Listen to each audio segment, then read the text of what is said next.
సిరియాలో అంతర్యుద్ధం ప్రారంభమైంది. తిరుగుబాటు దళాలు ఏకంగా రాజధాని డమాస్కస్ శివార్లకు చేరుకున్నాయి. ఈ విషయాన్ని ప్రభుత్వ మీడియాతో పాటు విపక్ష దళాలు కూడా కన్ఫర్మ్ చేశాయి. 2018 తర్వాత రాజధాని సమీపంలోకి తిరుగుబాటుదారులు చేరుకోవడం ఇదే తొలిసారి.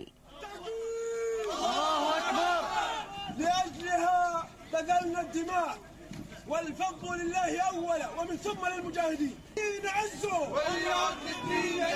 أو طرق منا الدماء. ఉత్తర సిరియాపై హయాత్ తహరీర్ అల్షామ్ నేతృత్వంలోని తిరుగుబాటు దళాలు పట్టుబిగిస్తుంటే దక్షిణ సిరియాలోని పరిస్థితి కూడా అసద్ వ్యతిరేకంగా మారింది. కీలక నగరం దారా నుంచి సిరియా సైన్యాలు వైదొలిగాయి. దీంతో అది తిరుగుబాటుదారుల వశమైంది. 2011లో అసద్కు వ్యతిరేకంగా ఉద్యమం అది అంతర్యుద్ధంగా మారింది. దారాలోని 90% భూభాగం స్థానిక తిరుగుబాటుదారుల చేతుల్లోకి వెళ్లిపోయింది. దారాకు 50 కిలోమీటర్ల దూరంలోని సువైదా నుంచి కూడా ప్రభుత్వ దళాలు పారిపోయినట్లు తెలుస్తోంది. دخول القوات باتجاه مدينة دير الزور من جسر صالحية. هاي القوات العسكرية.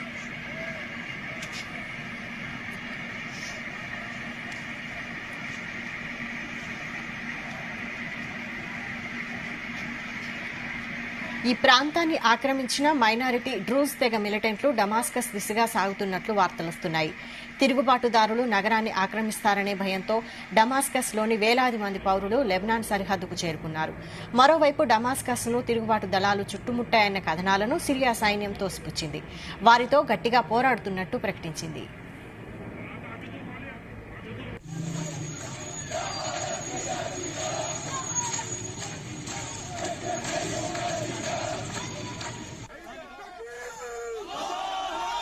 وصل لي اياها لحمص لانه رايحين حمص ان شاء الله.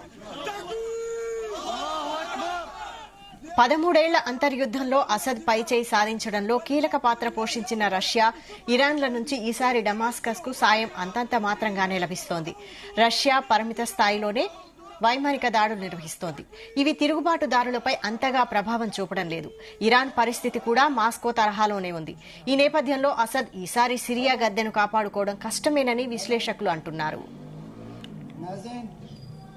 అల్లాహు అక్బర్ అబ్తాల్ ముజాహిదీన్ الان అల్లాహు అక్బర్.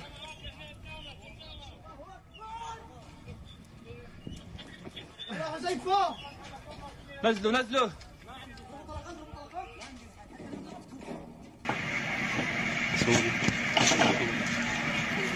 دخول القوات باتجاه مدينة دير الزور من جسر صالحية.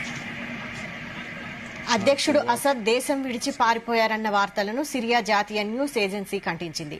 అధ్యక్షుడు డమాస్కస్ లోనే ఉన్నారని పేర్కొంది. అంతకుముందు అసద్ తన కుటుంబంతో సహా రష్యాకు పారిపోయారన్న వార్తలొచ్చాయి.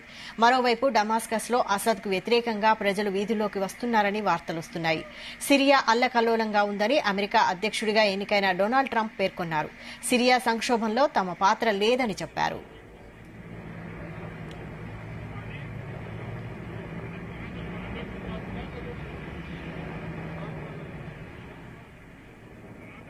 కాగా భారత పౌరులను కేంద్ర ప్రభుత్వం అప్రమత్తం చేసింది. సిరియాకు భారత పౌరులెవరూ ప్రయాణించొద్దని విదేశీ వ్యవహారాల మంత్రిత్వ శాఖ పేర్కొంది. సిరియాలో ఉన్న భారతీయులు అప్రమత్తంగా ఉండాలని తెలిపింది. ఆ దేశాన్ని వీడాలనుకునేవారు తక్షణమే అందుబాటులో ఉన్న విమానాలు, ఇతర రవాణా మార్గాలను ఉపయోగించుకోవాలని పేర్కొంది. والفضل لله أولا ومن ثم للمجاهدين نعزوا أو طرق منا الدماء تكبير الله أكبر تكبير الله أكبر. شوف يا عبود البوصلة بشار. ألو مازن. الله أكبر الأبطال المجاهدين الآن الله أكبر.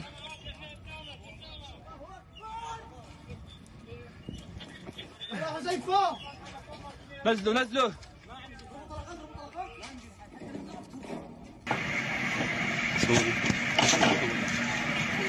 دخول القوات باتجاه مدينة دير الزور من جسر صالحية. هاي القوات العسكرية.